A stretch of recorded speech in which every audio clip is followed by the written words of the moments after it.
Hello, I'm Reverend Paul Gaspar, and for over 30 years, I've been helping people with life issues, life and living. So tonight, as usual, we're going to be asked questions. I'm going to be told a topic any second now, and it's And going the to be topic is trust. trust. Okay. Who's got a question on trust? Why is it so hard for people to trust other people? I know for myself too, it took me many years before I was able to have the freedom to share with another person and trust that person. Why do you think it's so difficult? Fear. We fear what we don't know. So we don't know if this person's going to repeat what I tell them. I had tremendous issues with my mother last night, and my mother said this and said that, really hurt my feelings. I couldn't go to school today or go to work or whatever, and I maybe don't have the freedom to share that, how it controlled me, how it hurt me. Who can I trust with this? Or a boy kissed me or grabbed me or whatever has happened to us, and we don't feel the freedom to say, hey, this happened to me and it's really put me in a spin. It's just made me so uncomfortable. Does that make sense? So trust has to be gained. It's like respect. We have to work at it. We have to earn it.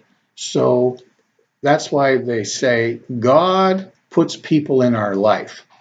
So you have to say, hey, I'm comfortable with this person, a school chum, a work chum, grandma, aunt, uncle, somebody, and I can go to them and call them and share my feelings, my feelings of fear, insecurity, whatever, and I don't have to be worried about being laughed at or ridiculed. Because see, a person that you trust, they'll be a caring person. They can hear that and be there for you, and just listen. Yes. So I have a question regarding trust. Why should we trust a person who has backstabbed us or, did something to lose our trust? Why should we trust him again? Okay. Do you remember that show? It was on late at night, Dave Letterman, and he had the top 10 list. I tell people that take your things that you want to share and put them in the top 10. So you've got, the first three, the second three, the third three, which is only 9, of course, and then match that up. If something is, say, for instance, a woman has an abortion. Well, if this usually controls them to no end, she just can't trust anybody with that one. But her husband is late with the support payments, or he's been drinking too much or gambling with the mortgage money.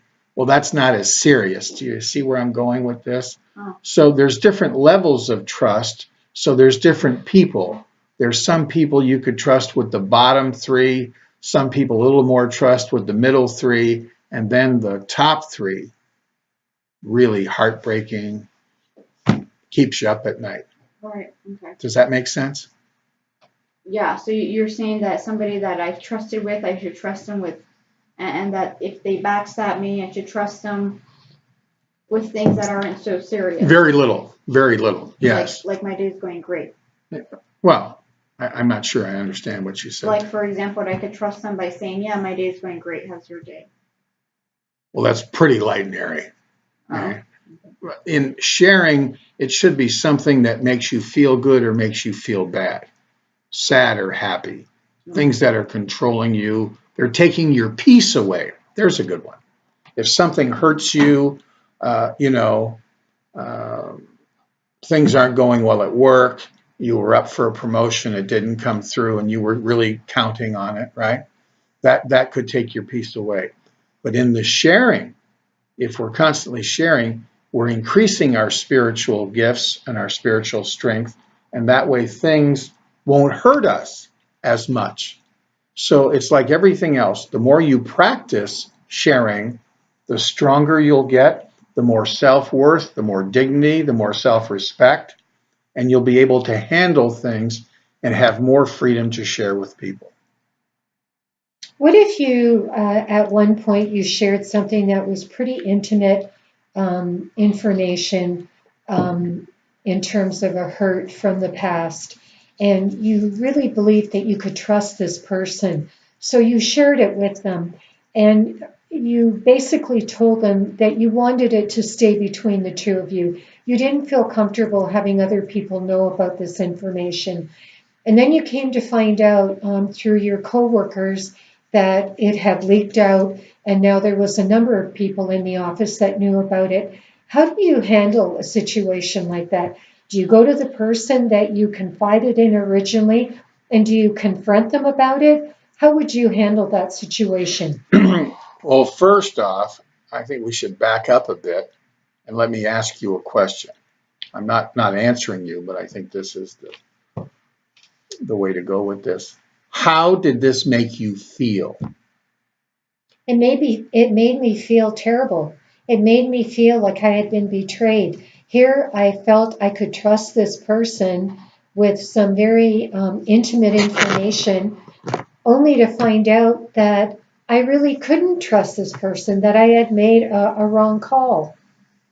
Okay, so that tells us then we should call someone we really trust and share that with them. Because in the sharing, see, I don't want to get off topic as I usually do, but God gave us these gifts. And remember what we always say here, the sharing leads to the caring, which leads to the love. So if we're not dumping, if we're not getting rid of this hurt, we're storing it, which takes away our peace, takes away our joy, takes away our happiness. So when something like that happens, instead of pouting, beating yourself up, you get on the phone and you get somebody that you can trust and say, hey, this happened to me and boy, is it hurting me. I don't feel like eating. I don't want to go home. I don't want to go, it's really controlling me. I need you to listen to me. I need you to be there for me because I got to get rid of this. Make sense? And that's what the sharing does. And that is a gift. So if we don't share, we're in trouble. And the vast majority of people don't. That's why they're in a spin.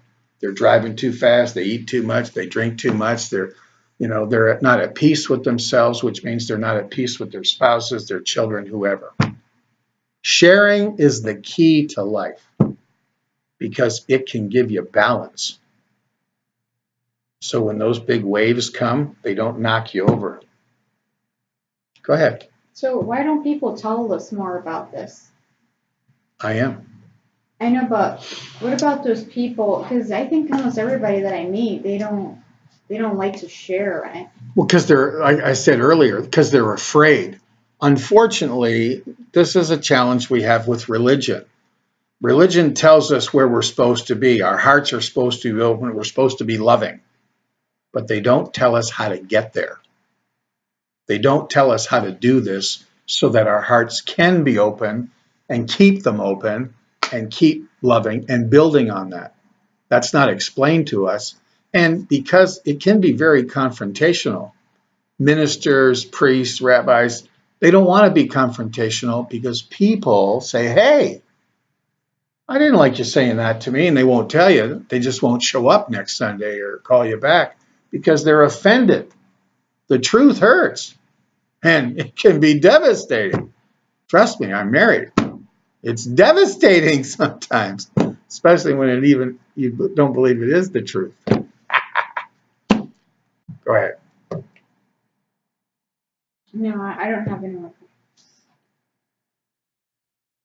Do you think that it's possible for somebody to be so free that they're able to trust anybody with whatever it is that they need to share? Yes. I don't want to brag or whatever, but other than the things that my wife doesn't want me to share, I can pretty much share anything with anybody because I'm no longer intimidated. I don't even care if they repeat it. If I feel I need to share, I just do it. But most of the time, why I share is because the person I'm with needs it, right? They need to see that it can be done. So I'm sharing to help them with their fear. It's maybe the situation I'm sharing, it doesn't control me anymore, but they need that. And that's where we get to the point where we give people what they need, not necessarily what they want, but what they need. A lot of times, especially in marriages, you come home, the wife's upset. Well, if she's open to it, you go and give her a hug, you don't say anything, or you give her a kiss on the cheek, or you'll do something that she asks because she's upset. She needs comforting. She needs to be reassured that it's going to be okay. No sense arguing, because that's just going to make it worse. Arguing, it's not loving. It's not easy not to argue sometimes, but that's the goal. The goal is to be there for people and give them what they need when they need it, whether it be in person, on the phone, or whatever. A guy asked me one time, well, what do you do when people cut you off in the car on the I-75, or they flip you the finger or whatever? I said, well, the best thing to do is pray for them, right? Because they're in some kind of spin. And be grateful to God you're not in that spin. Because being rude to people or disrespecting other people, you got to be in a bad place for that. Make sense? So How do you get somebody to be more trusting? practice. Just practice, like I was saying to Darlene. You practice with the little things, and then with people, and then you graduate, right? You get closer. Anyway, that's our video on trust. You can follow us on Facebook, Twitter. You can even make an appointment. The pages come up at the end of the video. Yeah, the links are below. The links are below. So anyway, I hope this has been of some value to you. See you next time.